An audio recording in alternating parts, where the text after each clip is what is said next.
जी बेटे, good morning. हम अपने पिछले लेक्चर नंबर 14 की कॉन्टीन्यूटी में हैं।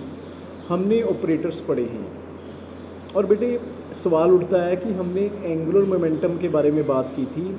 जो एंगुलर मोमेंटम है क्या हम उसको ऐड कर सकते हैं, और अगर ऐड कर सकते हैं तो कैसे कर सकते हैं।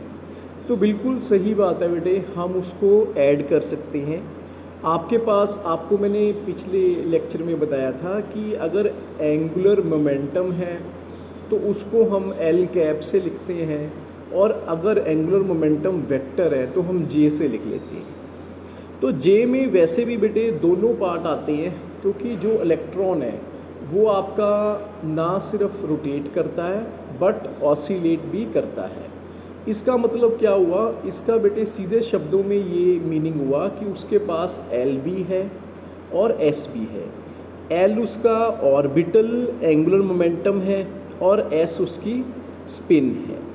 अब सवाल ये उठता है कि हम इसको ऐड कर सकते हैं। अब क्योंकि आप लोग तो सब जानते हैं कि ये तो एक वेक्टर है, और अगर हम +1 +2 में फिजिक्स देखें तो हम कहते हैं हम स्केलर को तो ऐड कर सकते हैं सीधा।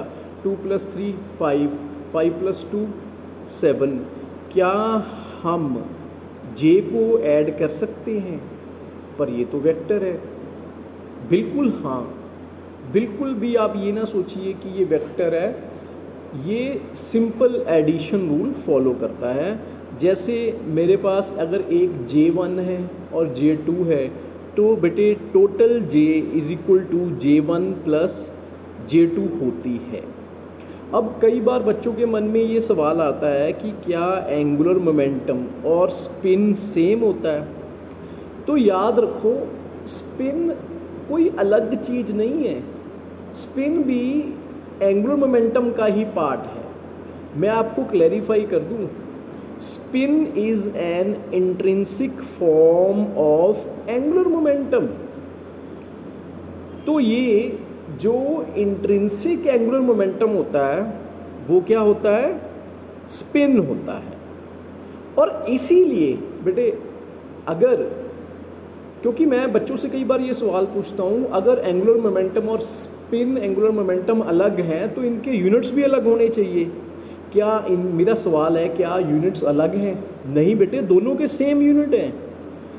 The SI unit of spin is same as classical angular momentum. तो आपको पता है कि क्या होते हैं यूनिट? न्यूटन मीटर सेकेंड और kilogram metre square per second. तो अगला सवाल ये है, आपके दिमाग में आता है कि क्या जो स्पिन होती है अगर ये सेम है तो क्या ये कम्यूट कर सकती है?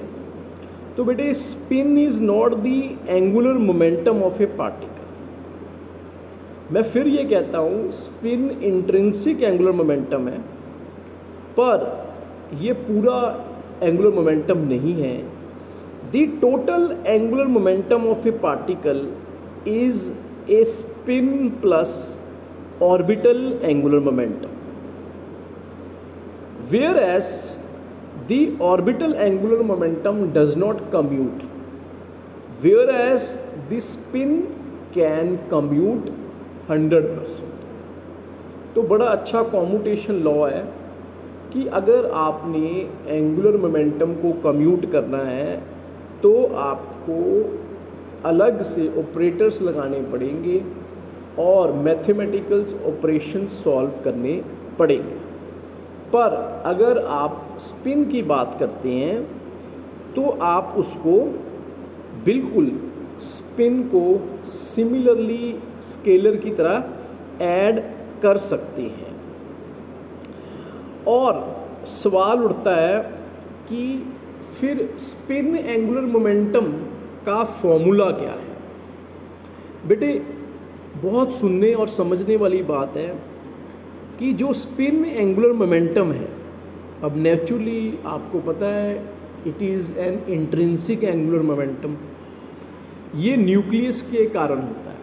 ठीक है, हम बैट बॉल खेलते हैं तो हम लेदर की बॉल प्रेफर करते हैं, क्योंकि उसमें कॉक होती है अंदर, उसी तरह एटम में आपके न्यूक्लियस होता है। तो न्यूक्लियस की वजह से ही ये सारा का सारा स्पिन एंगुलर मोमेंटम आता है, और इसको हमने प्लैंक्स के कॉरस्पॉन्ड लिखने की आदत डाली है, जो आपको मैंने पहले बताया था h bar is equal to h/2π। So the orbital angular momentum vector are expressed in units of reduced Planck constant, that is h bar is equal to h/2π। तो आगे एक सवाल है आपके दिमाग में, तो फिर हम स्पिन को एंगुलर मोमेंटम क्यों कंसिडर करते हैं? आपको मैंने पहले भी बताया है कि जो स्पिन है वो इंट्रिंसिक एंगुलर मोमेंटम होती है। अगर मैं कहूँ कि जैसे मैं एग्जांपल दे रहा हूँ, प्लैनेट्स हैं बहुत सारे, तो अगर मैं सबकी स्पिन और उनके ऑर्बिटल एंगुलर मोमेंटम को प्लस कर लूँ, तो क्या मेरे पास ये पूरा जो चक्कर चल रहा है सन के आसपास, क्या उसकी कंसिडरेशन फिज़िकल प्रॉपर्टी मेरे पास आ जाएगी? तो हम लोग ये मान के चलते हैं कि स्पेशली एलिमेंट्री पार्टिकल्स या फिर न्यूक्लियाई और प्रोटॉन्स, जिनको हम क्वार्क्स वगैरह बोलते हैं, कंपोजिट एटम्स, एटॉमिक न्यूक्लियाई, हम इसको बहुत ईज़िली इन पे सम करके समेशन लेके हम इनका ऑर्बिटल एंगुलर मोमेंटम निकाल सकते हैं। अब हमें स्पिन जो नंबर आते हैं, फॉर एग्जांपल आपके पास स्पिन का 12 आ गया, या आपको कई बार कहा जाता है कि स्पिन 1/2 पार्टिकल है, स्पिन 1/2 हाफ पार्टिकल है। इसका मीनिंग क्या है? तो ये सिमेट्री से बात जुड़ी है। तो बेटे जो स्पिन नंबर होता है ये हमें ये बताता है कि एक पार्टिकल कितने सिमेट्रिकल फेस पैदा करता है जब हम एक पूरी रोटेशन लेते हैं।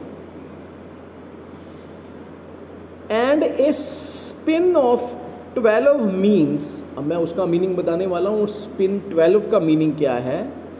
That the particle must be rotated bye 2 full turns. अब आपको पता है 360 का एक सर्कल होता है पूरा, तो 2 टर्न का मतलब क्या हुआ? 720 डिग्री। तो नेचुरली बेटे इसके बारे में भी हम आगे जाके कंसीडर करेंगे। अब आगे बच्चों में एक बड़ा क्वेश्चन दिमाग में आता है कि क्या एंगुलर मोमेंटम हर्मिशियन होते हैं? Yes, angular momentum operator Hermitian होते हैं। और एक बार एक बच्चे ने मेरे से सवाल पूछा कि फोटोन का सर एंगुलर मोमेंटम क्या होगा? अब आप ये देखिए, बड़ा अच्छा क्वेश्चन है ये, क्योंकि हम लोग तो इलेक्ट्रॉन्स पे एंगुलर मोमेंटम निकालते हैं, प्रोटॉन पे या न्यूक्लियाई पे या कंपोजिट पार्टिकल्स पे या क्वार्क्स पे लगाना चाहते हैं। अगर हम एंगुलर मोमेंटम देखें लाइट की, जिसको बेटे SAM बोलते हैं, S for spin, A for angular, M for momentum. तो ये एक कंपोनेंट है लाइट का, that is associated with quantum spin and the rotation between the polarisation, degree of freedom of the photons. तो नेचुरली बेटे आपको डिग्रीज ऑफ फ्रीडम कंसीडर करनी पड़ेगी फोटोन की, तब जाके आप फोटोन पे भी ये SAM that is spin angular momentum लगा सकते हैं। अब अगला सवाल है कि क्या कोई इलेक्ट्रॉन स्पिन करता है। देखिए बेटे, सिंपल सी बात है, इलेक्ट्रॉन तो इतनी स्मॉल चीज़ है कि वो स्पिन के आसपास भी नहीं भटकती। नेचुरली बहुत ही हम लोग कह देते हैं कि इलेक्ट्रॉन स्पिन कर रहा है, but electron is a very very infinitesimally small molecule. Molecule mass देखिए 9.1 × 10⁻31 kg। अरे बेटे 31, वो भी माइनस में। So there is not really anything to spin. तो क्या न्यूट्रॉन की स्पिन अच्छी है? बिल्कुल सही बात है। न्यूट्रॉन क्योंकि न्यूक्लियस में है, और मैंने आपको अभी बताया कि वो कॉक बॉल लेदर बॉल की एग्जांपल दी है। तो naturally the neutron is a spin half particle, that is it is a fermion with intrinsic angular momentum equal to h⁻/2, where h⁻ is the reduced Planck constant। तो हमारे पास अगला सवाल ये उठता है कि हमारे पास हम स्पिन को कैसे निर्धारित करें, कैसे आइडेंटिफाई करें। तो सबसे पहले तो आपको पता होना चाहिए कि आपके एटम में कितने इलेक्ट्रॉन्स हैं। उसके बाद आप इलेक्ट्रॉनिक कॉन्फ़िगरेशन लिखेंगे, और उसके बाद बेटे अपने इलेक्ट्रॉन्स को डिस्ट्रीब्यूट करोगे ऑर्बिटल्स में इन अप और डाउन डायरेक्शन, जैसे आप +2 में करते आ रहे हैं। फिर जाके आप उसकी स्पिन लगा पाएंगे। तो अगर दो इलेक्ट्रॉन्स ओपोजिट डायरेक्शन में है, जैसे एक ऑर्बिटल ने, पॉली ने कहा था N orbital contain maximum of 2 electrons that should be on the opposite spin. तो इसका मीनिंग क्या है, इसके पीछे क्या राज है? इसके पीछे यही राज है बेटे कि अगर 2 इलेक्ट्रॉन पेयर्ड हो गए तो इन दोनों के जो स्पिन और ऑर्बिटल मोशन है आपस में कट जाएंगे, और नेट मैग्नेटिक मोमेंट क्या हो जाएगी? 0 हो जाएगी। तो ये तो आपके कुछ कॉरस्पॉन्ड्स हैं जो कि आपने सोचने हैं regarding your angular momentum vector और इसके अंदर छुपे हुए रहस्य। बेटे अब हम एंगुलर मोमेंटम की तरफ देखते हैं कि नेचुरली मैंने आपको पहले कहा था कि ये जो ज़रूर ये कहने को तो ये वेक्टर है, पर ये they can be added like a scalar quantity. तो अगर हम कहते हैं कि J1 + J2 = J है, तो बिल्कुल सही बात है। पर अगर हम कुछ कॉम्यूटेशंस रिलेशंस क्या हम इस पे स्टडी कर सकते हैं? जैसे कि आपको मैंने पहले बताया था कि अगर मैं LX कैप और LY कैप को कम्यूट करता हूँ तो मेरे पास IH बार LZ कैप आता है, मेरे पिछले लेक्चर में आप देख सकते हैं। और अगर मैं naturally total L cap square और कोई भी LX LY LZ के साथ कम्यूट करता हूँ टोटल को, तो नेचुरली वो 0 आएगा। तो इसमें भी हमने ये देखा, हमने जब बेटे कॉम्यूटेशंस लगा के देखी, हमने जब JX और JY को कम्यूट किया तो हमारे पास Z एक्सिस आया। तो नेचुरली आपको मैं समझने और सुनने के लिए ये बात बताना चाहता हूँ कि अगर आप 2 एक्सिस को कम्यूट कर रहे हो तो आपके पास तीसरी एक्सिस ज़रूर आएगी। सिमिलरली अगर आप X और Y ले रहे हो तो Z निकलेगा, X और Z ले रहे हो तो Y निकलेगा, Y और Z ले रहे हो तो X निकलेगा। तो बेटे अब सवाल ये उठता है कि ये जो J कैप स्क्वायर है टोटल है, ये क्या है?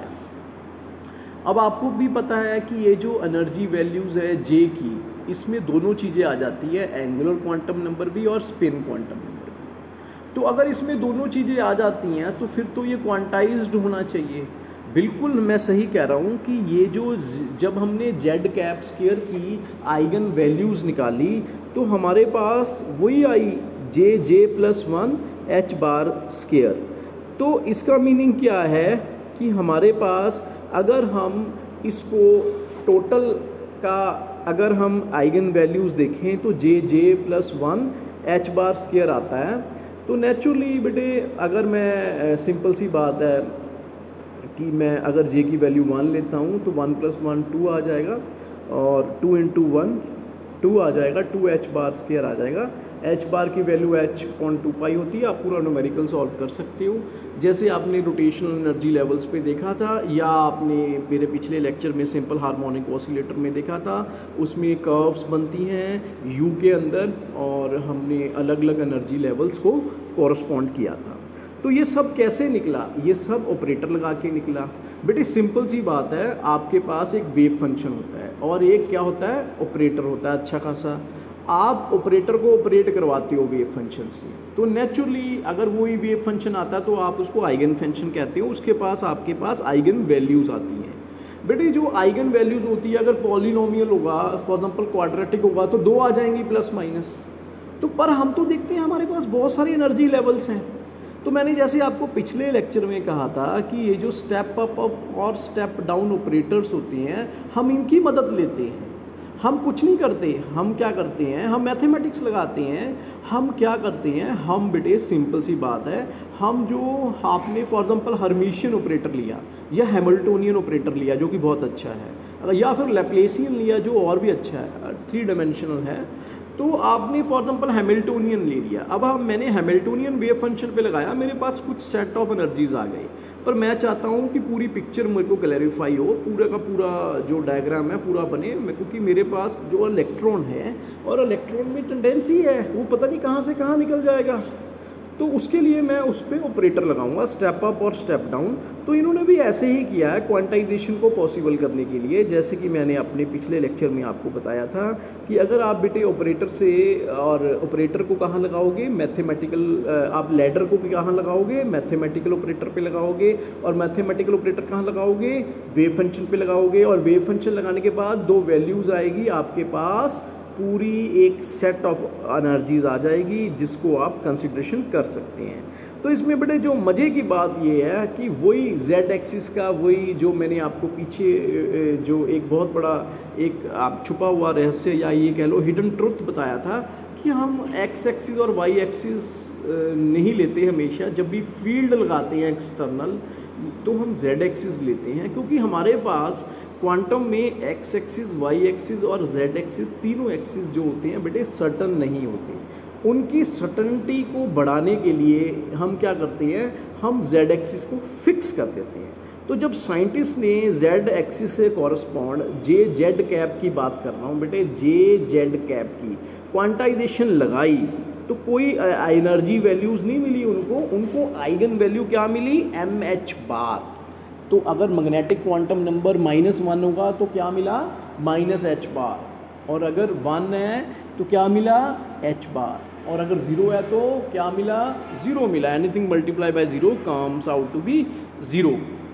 तो इसको बाय हार्ट लर्न कर लो कि जब परपेंडिकुलर डिस्टेंस पे क्वांटाइजेशन लगती है z एक्सिस पे, तो हमारे पास जो आइगन वैल्यू आती है वो आती है mh बार।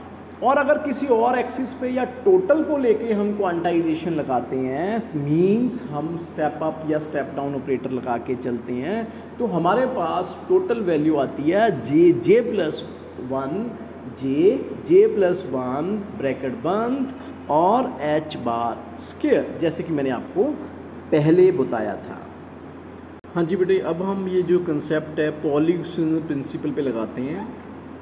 तो ये बेटे ये बहुत बड़ा समझने का टॉपिक है, क्योंकि आपको पता है कि जो पॉली है, पॉली ने सबसे पहले इस पे लगाने की कोशिश की थी, Wolfgang Pauli. The Pauli's principle is one of the most important principle in quantum physics because there are 3 types of particles from which matter is made. तो बेटे आप बता सकते हैं कि मैटर किन किन पार्टिकल्स का बना हुआ। आप +2 की बुक देखिए, उसमें फंडामेंटल पार्टिकल्स का जिक्र है। तो इलेक्ट्रॉन्स हैं, प्रोटॉन्स हैं और न्यूट्रॉन्स हैं।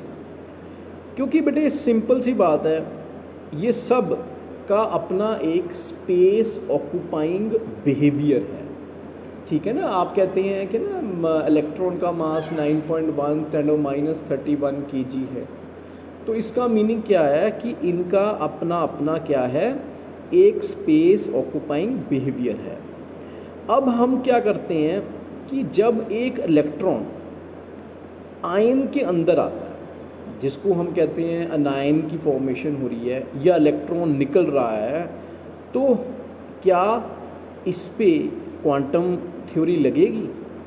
क्या पॉली एक्सक्लूजन प्रिंसिपल हमें ये बता पाएगा कि अगर कोई आइडेंटिकल पार्टिकल्स हैं, फॉर एग्जांपल हमने एक मॉलिक्यूल लिया या एटम लिया, उसमें इलेक्ट्रॉन्स है, आइडेंटिकल पार्टिकल्स हैं, 2 प्रोटॉन हैं या 2 इलेक्ट्रॉन हैं, और उनके बीच में आपको पता ही है ग्रेविटेशनल फोर्स भी होती है, और अर्थ की भी ग्रेविटेशनल फोर्स बहुत अच्छी खासी है। तो क्या ये जो स्ट्रॉन्ग ग्रेविटेशनल फोर्स है, क्या ये इफेक्ट डालेगी इनकी इंटरेक्शंस पे? क्या इनके क्वांटम नंबर सही रहेंगे? क्या ये कोई एक तरह से डीजेनरेसी शो करेंगे? अगर आपको डीजेनरेसी का मीनिंग चाहिए तो आप मेरा पिछला लेक्चर देखिए डीजेनरेसी पे। डीजेनरेसी का मीनिंग होता है सेम एनर्जी लेवल्स, राइट? तो क्या ये पॉली एक्सक्लूजन रिपल्शंस क्या हम एप्लीकेबल कर पाएंगे? तो बेटे जो सिंपल सी बात है, सिंपल सी बात क्या कहती है कि पॉली एक्सक्लूजन प्रिंसिपल क्या कहता है? तो N orbital contain maximum of 2 electrons that should be on the opposite spin. तो इसका मीनिंग भी यही निकल के आता है कि हमने एक्सक्लूड किया, किसको एक्सक्लूड किया? दूसरे को, कि भाई जब तू ऑर्बिटल में आएगा तेरी जो स्पिन होगी ना वो उल्टी होगी।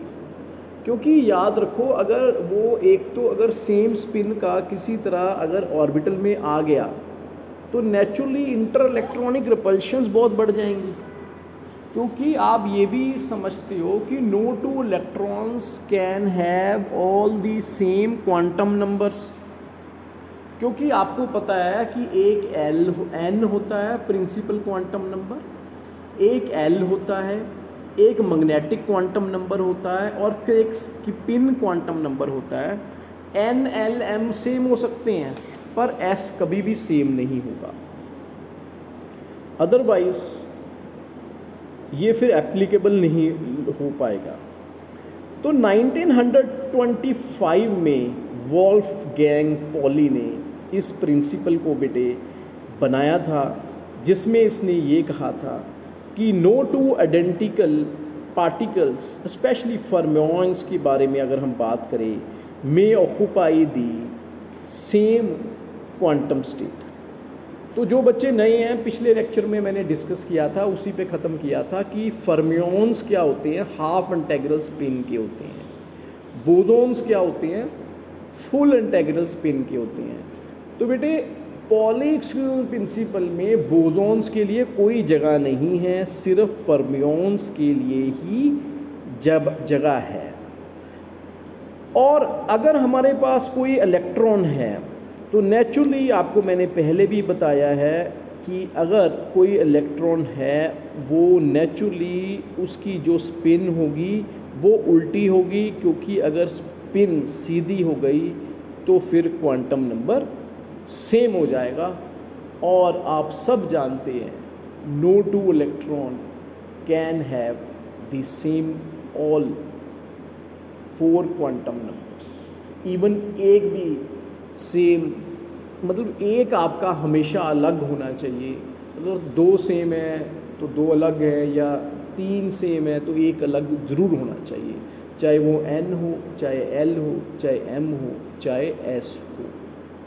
आइए बेटे अब पॉली एक्सक्लूजन प्रिंसिपल को हम एक एक्सपेरिमेंट के कॉरस्पॉन्ड समझते हैं और इसके मैट्रिसेस से इसको थोड़ा सा सीखते हैं। आपको पता होना चाहिए 1921 में एक बहुत ही मशहूर एक्सपेरिमेंट परफॉर्म हुआ था जिसका नाम था स्टर्न गर्लच एक्सपेरिमेंट। आपने ये एक्सपेरिमेंट अपना बीएससी की बुक्स में अच्छी तरह से पढ़ा है। तो नेचुरली आपको पता है कि एक साइंटिस्ट आए थे उलेनबेक एंड गॉडस्मिथ 1925 में, 4 साल बाद, जिन्होंने कहा था कि जो इलेक्ट्रॉन है एटम के अंदर है, नेचुरली इलेक्ट्रॉन एटम के बाहर तो होगा नहीं, उसमें एक इंट्रिंसिक एंगुलर मोमेंटम होता है, जो कि आपको मैंने फर्स्ट स्लाइड में बताया है कि इंट्रिंसिक एंगुलर मोमेंटम होता है जिसको हम स्पिन एंगुलर मोमेंटम कहते हैं instead of orbital angular momentum. क्योंकि बेटे सिंपल सी बात है, साइंस प्रैक्टिकल्स के बेस पे होती है, एक्सपेरिमेंट्स के बेस पे होती है। सब लोग उससे पहले सब लोग जानते थे कि इलेक्ट्रॉन रिवॉल्व कर रहा है, पर ऑसिलेट कर रहा है तो उसमें स्पिन होगी, और अगर स्पिन होगी तो उसको कैसे प्रूफ किया जाएगा। 1925 में ये एक्सपेरिमेंट उलेनबेक और गाउडस्मिथ ने प्रपोज किया था कि इसमें आपके पास जो इलेक्ट्रॉन है एटम में या मॉलिक्यूल में, उसके पास एक स्पिन एंगुलर मोमेंटम है जो और कुछ नहीं एंगुलर मोमेंटम का ही पार्ट है, that is called intrinsic angular momentum. तो बेटे उसने जो फॉर्मूला स्पेसिफाई किया वो सिंपल था, जो कि इक्वेशन नंबर 1 पे लिखा है, that is your mu S is equal to minus E upon M E bracket बंद इनटू एस। एस क्या है? Capital S. कैपिटल एस बेटे intrinsic spin, S for spin, intrinsic spin magnetic movement है, और mu S उसकी magnetic movement है। M आप सब जानते हैं मॉलिक्यूलर मास है इलेक्ट्रॉन का, ई क्या है? चार्ज है। तो बेटे इन्होंने सेम वही ऑपरेटर लिया। अब हम ऑपरेटर एल कैप नहीं लेंगे, क्योंकि ऑपरेटर आप उसके कॉरस्पॉन्डिंग लेते हो जिस तरह की आपकी मैथमेटिकल इक्वेशन या आपका वेव फंक्शन होता है।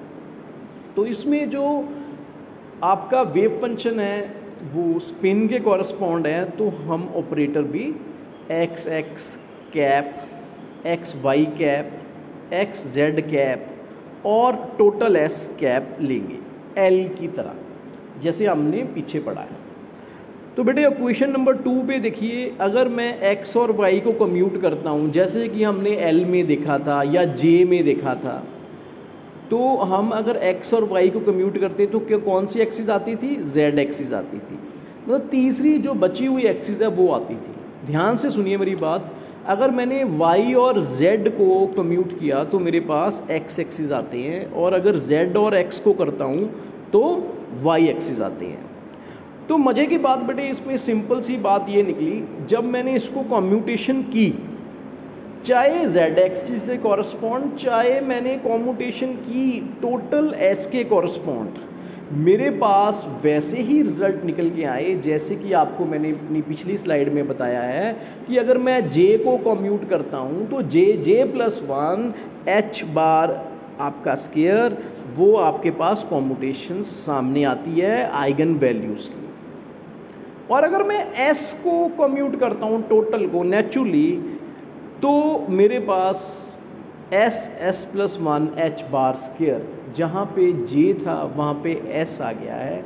तो इसमें हम ये कह सकते हैं कि ना सिर्फ ऑर्बिटल क्वांटाइजेशन हो सकती है, ना सिर्फ एंगुलर क्वांटाइजेशन हो सकती है, पर स्पिन क्वांटाइजेशन भी पॉसिबल है।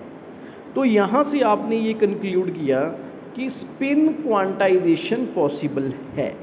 और अगर सिमिलरली बेटे मैं z एक्सिस के कॉरस्पॉन्ड लूँगा तो मुझे वहाँ से ये बात सामने निकल के आएगी कि उसमें मेरे पास वही जो आपको पहले मैंने बात बताई थी कि आपकी एक तरह से प्लस माइनस आपका MSH बार हो जाएगा। तो बेटे अब आपको ये भी पता है कि हम लोग जब कुछ स्पिन के पार्टिकल्स लेते हैं, ज़्यादातर हाफ इंटेग्रल लेने की कोशिश करते हैं, क्योंकि हाफ इंटेग्रल वाले होते हैं इलेक्ट्रॉन और प्रोटॉन्स और भी बहुत सारे, ठीक है, जिनकी हाफ इंटेग्रल स्पिन होती है। न्यूट्रॉन्स की भी बेटे हाफ इंटेग्रल स्पिन होती है। तो जब हम उसको सॉल्व किया, मैट्रिसेस लगाए, आप देखिए अपनी इक्वेशन नंबर 3 पे इन्होंने मैट्रिसेस मेंशन किए हैं, x एक्सिस से कॉरस्पॉन्ड, वाई एक्सिस से कॉरस्पॉन्ड और जेड एक्सिस के कॉरस्पॉन्ड। तो इन मैट्रिसेस में बेटे एक चीज़ सामने निकल के आई जिसको हम बोलते हैं अपना सिग्मा। ठीक, जो सिग्मा का साइन है, आपका इक्वेशन नंबर 4 की बात कर रहा हूँ, वो क्या है, पॉलीस्पिन मैट्रिसेस है। बेटे इन्हीं पॉलीस्पिन मैट्रिसेस से हम ये प्रूव कर सकते हैं कि कोई भी ऑर्बिटल में 2 इलेक्ट्रॉन का सेम क्वांटम नंबर नहीं आएगा। अगर आएगा तो वो आपको मैट्रिसेस में उसकी जो वैल्यू है वो आप उसको सॉल्व नहीं कर पाएंगे, क्योंकि आप लोग जानते हो मैट्रिसेस 2 तरह के होते हैं। आगे चल के ये रास्ता रिड्यूसिबल और इररिड्यूसिबल रिप्रेजेंटेशंस में जाएगा। हम चाहते हैं कि हमारे पास जो भी रिज़ल्ट आए रिड्यूसिबल रिप्रेजेंटेशंस में आए, मीन इक्वल टू 0 हो, जो पूरा डिवाइड हो सके। जो इररिड्यूसिबल रिप्रेजेंटेशन है अगर वो आ गया तो वो सॉल्व नहीं हो पाएगा, और अगर सॉल्व नहीं हो पाएगा तो कुछ भी निष्कर्ष या रिजल्ट्स नहीं निकलेंगे। तो जो मैट्रिसेस थे अपने पॉलीस्पिन के, उन्होंने ये बात कंक्लूड की थी कि no 2 electron in an orbital can have all the same 4 quantum number.